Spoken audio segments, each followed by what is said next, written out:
Early on, immediately after the election, I was like, hey, we have a choice. We can freak out and follow every other.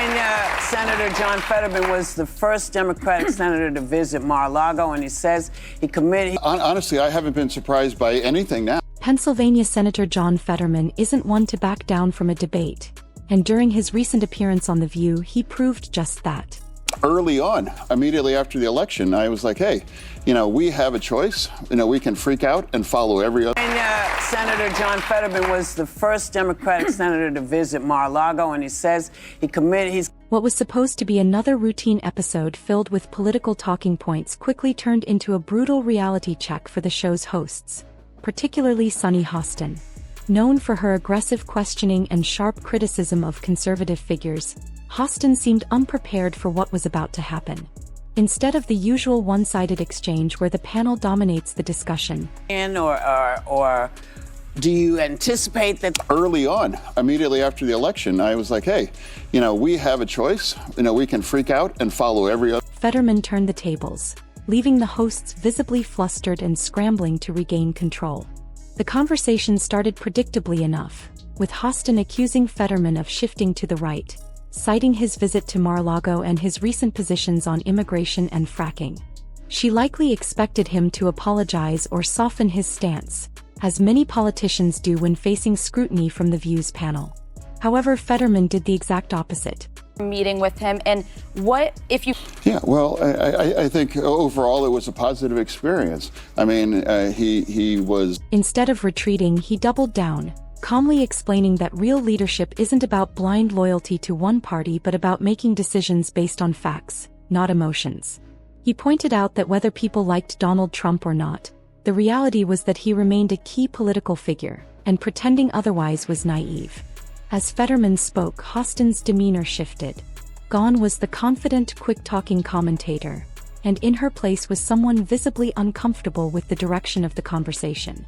She tried to interrupt to steer the discussion back to safer ground, but Fetterman wasn't having it. He firmly stated that America's political problems stem from divisive, emotionally driven rhetoric. Yeah, well, I think overall it was a positive experience. I mean, he was... I was very supportive of when people like Mitt Romney... And that responsible politicians should be focused on solutions, not just attacking their opponents. By this point, the tension in the studio was undeniable. The usual loud, supportive applause from The View's audience was absent. Whoopi Goldberg and Joy Behar, typically quick to jump in and back up their co-hosts, sat silently, clearly unsure how to intervene. Even they seemed to recognize that Hostin had overplayed her hand. And then, just when it seemed like the conversation might take a more civil turn, Hostin made one last desperate attempt to regain control. A lot of criticism for it from some people who thought you going to Mar-a-Lago gives cover. I'm on the Ag Committee, and I think protecting... She accused Fetterman of normalizing Trump and giving legitimacy to someone she claimed was dangerous to democracy. Fetterman didn't hesitate with his response. Looking directly at Hostin, he simply said, "You don't have to like someone to be fair about reality. That's called being an adult." The words hung in the air for a moment before the studio erupted in murmurs, gasps, and even a few claps. Hostin, visibly flustered, opened her mouth as if to respond but then did something completely unexpected. She stood up, grabbed her cue cards and stormed off the set. The awkward silence that followed was unbearable. The camera crew quickly cut to a commercial break, but the damage was already done. Within minutes, clips of the moment were circulating on social media, with users calling it one of The View's most humiliating episodes ever.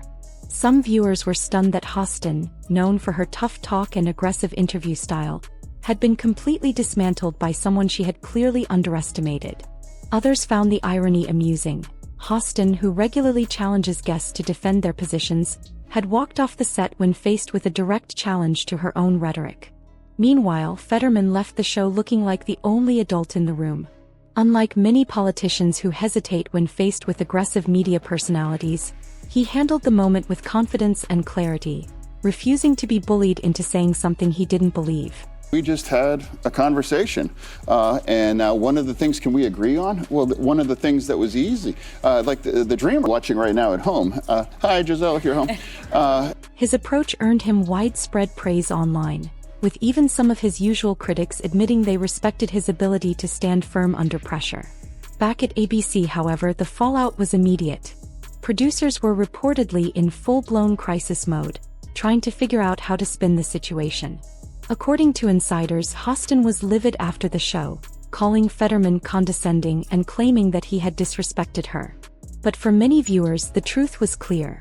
Hostin had walked into a debate expecting to dominate, only to realize too late that she was completely outmatched. Even within the Views panel, tensions were brewing.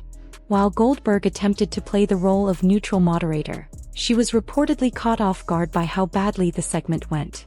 Joy Behar, who usually thrives on controversial discussions, was allegedly frustrated that Hostin's dramatic exit made them all look weak. According to some reports, there's an unspoken rule among the co-hosts.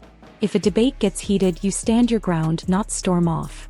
Hostin's actions, whether intentional or not, had made the entire panel appear unprofessional. ABC executives, already dealing with a string of controversies surrounding The View, were not pleased. While the network has historically allowed the show to push the boundaries of political discourse, the increasing number of controversies and public backlash is reportedly becoming a headache for higher-ups. Some sources suggest that there are already discussions about whether Hostin is becoming more of a liability than an asset to the show. For viewers, this moment only solidified the perception that The View is more of an ideological bubble than a platform for real debate. Critics have long accused the show of favoring one-sided discussions where dissenting voices are shouted down or dismissed. This time, however, the tables were turned. Fetterman didn't yell, didn't get emotional. He simply presented his case logically and stood his ground. And that, it seems, was more than Hostin could handle. As for Fetterman, he reportedly found the entire situation amusing. Sources close to him say that he had no intention of embarrassing Hostin. He was simply there to answer her questions honestly. But when it became clear that she couldn't handle the conversation, he saw no reason to back down. After the show, his social media activity suggested that he wasn't losing any sleep over the encounter. While The View may try to downplay this moment, the internet never forgets. Clips of Hostin's abrupt exit continue to circulate, serving as a reminder that for all their tough talk, The View's hosts aren't always prepared for a real debate. Whether or not this moment leads to actual changes at the show remains to be seen, but one thing is certain. John Fetterman walked into that studio with confidence and walked out with his reputation intact. The same can't be said for The View.